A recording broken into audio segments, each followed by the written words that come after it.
Bien, bonjour à tous. Je vous présente aujourd'hui les résultats d'un travail épidémiologique qui a intéressé sur une période de 3 ans d'études à la fois le centre hospitalier universitaire de Nice ainsi que l'IHU Méditerranée Infection et qui s'est attaché donc à la détection d'agents infectieux véhiculés par les tiques émergents sur la côte d'Azur, donc dans la région de Nice. Donc j'introduis très rapidement en vous rappelant que les tiques sont des arthropodes, donc des petits acariens ectoparasites de vertébrés dont elles se nourrissent de sang à tous les stades de leur développement, qu'il en existe environ 900 espèces décrites de par le monde, et que celles qui nous intéressent particulièrement aujourd'hui sont les ixodidés, les tiques dures. Lesquelles tiques sont donc susceptibles de transmettre un grand nombre d'agents infectieux à l'homme ainsi qu'aux animaux, des virus, des bactéries ainsi que des parasites, avec des coûts en médecine humaine et en médecine vétérinaire pouvant être considérables. À titre d'exemple, la maladie de Lyme, donc la borréliose de Lyme, due à un spirochète du genre Borrelia, qui est transmis par des tiques dures du genre Ixodes, compte environ 1 demi-million de nouveaux cas par an, incidence cumulée entre les États-Unis ainsi que l'Europe. Et le vecteur, donc en Europe de l'Ouest, de la borréliose de Lyme est Ixodes ricinus, présenté sur les images ci-dessous. Et là où c'est intéressant d'étudier Ixodes ricinus ainsi que la borréliose de Lyme dans la région des Alpes-Maritimes, c'est ce qu'on appelait le paradigme du Sud, c'est-à-dire qu'en fait Ixodes ricinus est une petite tique très hygrophile qui a besoin de beaucoup d'humidité pour pouvoir assurer son développement, sans quoi elle se dessèche et elle meurt, et qu'elle n'avait auparavant jamais été collectée dans le sud-est de la France et a fortiori dans les Alpes-Maritimes. Néanmoins, dans des ouvrages un peu anciens, on peut observer qu'il semblait y avoir de petits îlots de sa présence, comme présenté sur les flèches sur la carte ci-bas à gauche. Par ailleurs, pour la borréliose de Lyme, elle est diagnostiquée dans toutes les régions de France métropolitaine, avec la région Provence-Alpes-Côte d'Azur, qui compte la plus basse incidence, le plus bas nombre de cas, tout confondu. Et il existait il y a 5 ans un dogme dans les Alpes-Maritimes qui consistait à dire qu'il n'y a pas de risque de transmission de la borréliose de Lyme dans la région. Il n'y avait pas du tout. Néanmoins, il y avait quelques cas qui étaient tout de même diagnostiqués, y compris un cas très suspect d'être autochtone dans la mesure où il s'agissait d'un patient qui n'avait pas quitté le département depuis 20 ans, publié par les Niçois, ce qui amenait donc à se poser la question de savoir si ces cas étaient tous importés ou s'il pouvait exister une potentielle endémicité pour la borréliose de Lyme dans la région de Nice. Ce qui nous amène donc aux objectifs de ce travail, qui était de confirmer ou d'infirmer la présence à la fois du vecteur Ixodes ricinus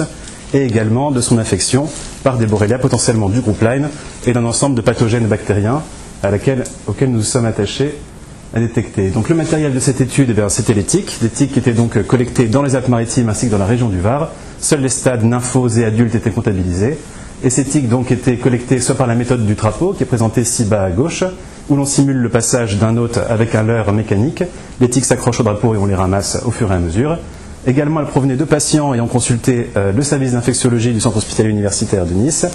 mais aussi d'animaux abattus par des chasseurs, comme présenté sur l'image en bas à gauche également. Et donc, pour la méthodologie, 2 volets méthodologiques d'études de ces tiques. Un volet qui consistait à l'identification de la tique au niveau de l'espèce, qui se basait sur le gold standard qui est la morphologie, et également sur la spectrométrie de masse Malditoff, qui, dans les 10 dernières années, s'est révélé un excellent moyen d'identification des arthropodes vecteurs au niveau de l'espèce. Le deuxième volet méthodologique consistait à la détection de pathogènes au sein de ces tiques, et donc ce qui était permis par de la QPCR, des QPCR spécifiques et du séquençage pour l'identification au niveau de l'espèce. Et donc si on veut schématiser le workflow de ce travail, chaque tique collectée est identifiée au niveau de l'espèce avec des clés morphologiques applicables à la faune locale. Une fois identifiée, chaque tique était séparée en 3 compartiments, une moitié avec les pattes conservées en backup à -80, les pattes soumises à l'analyse par spectrométrie de masse Malditoff. Dans le cas d'une identification concordante entre la morphologie et la spectrométrie de masse Malditoff, l'identification était considérée correcte. Si l'une ou l'autre méthode était impossible, ou si les résultats n'étaient pas congruents, la tique était séquencée afin de permettre une identification définitive au niveau de l'espèce. Ensuite, la moitié sans les pattes était soumise à une extraction d'ADN et à une détection de 5 genres bactériens différents, Borrelia, Rickettsia, les Anaplasmatacées, les Bartonella et Coxiella burnetii, et tous les positifs étaient identifiés soit par QPCR spécifique, soit par séquençage.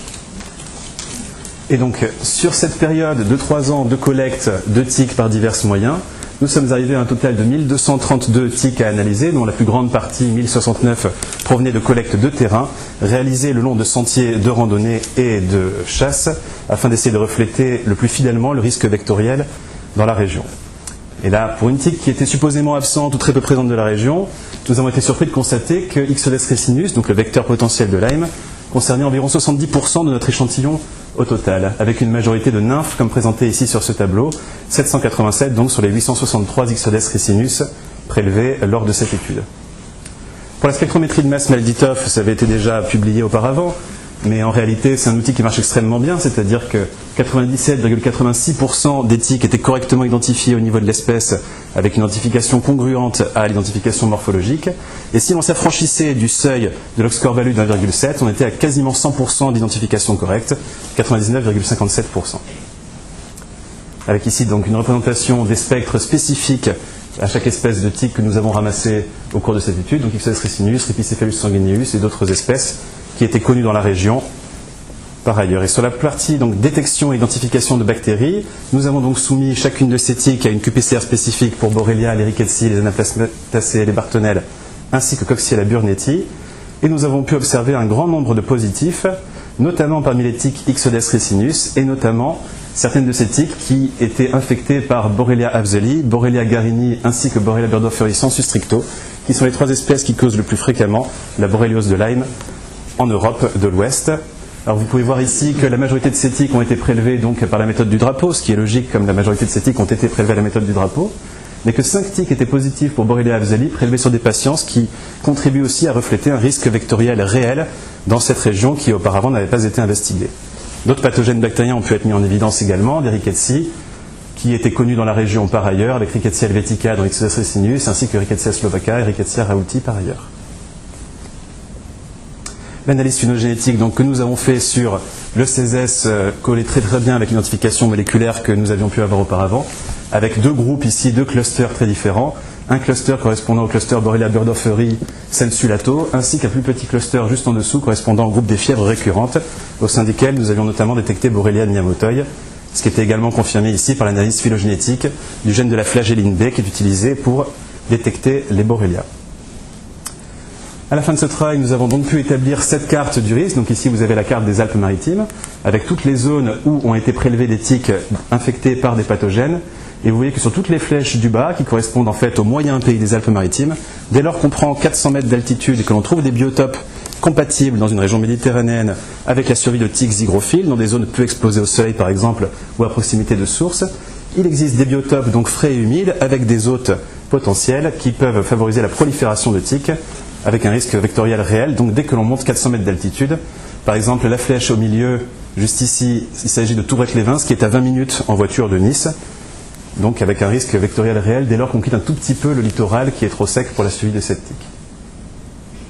Et donc ce qui permet de conclure sur donc, la présence indubitable d'Ixodes ricinus dans les Alpes-Maritimes, ainsi que des preuves de l'endémicité de la borréliose de Lyme dans la mesure où il s'agissait d'enquêtes autour de cas suspects d'être autochtones, et que la spectrométrie de masse Malditov pouvait tout à fait être appliquée à l'étude des populations de tiques dans le sud-est de la France. Et les perspectives sont nombreuses, notamment informer les locaux, informer les cliniciens de médecine des voyages d'autres régions, dans cette région qui est très touristique, où avant le Covid, en 2019, 13 millions de voyageurs, de touristes étaient passés. Par ailleurs, ça nous permettra aussi d'investiguer d'autres potentiels agents vectorisés par les tiques, et d'investiguer d'autres régions du sud-est de la France, où cette tique, qui est décrite comme absente, pourrait en réalité exister, comme le démontre ce travail. Ce travail donc, a été publié dans Ticks and Tick-Borne Disease cette année. Et je tiens à remercier donc tous ceux qui ont financé ce projet et qui l'ont rendu possible, qui sont mentionnés, l'IHU, REDPIT, l'association d'infectiologie au CHU de Nice, la DRCI du CHU de Nice, la région PACA, la RSPACA, l'Agence nationale pour la recherche, ainsi que le financement européen FEDERPRIMI,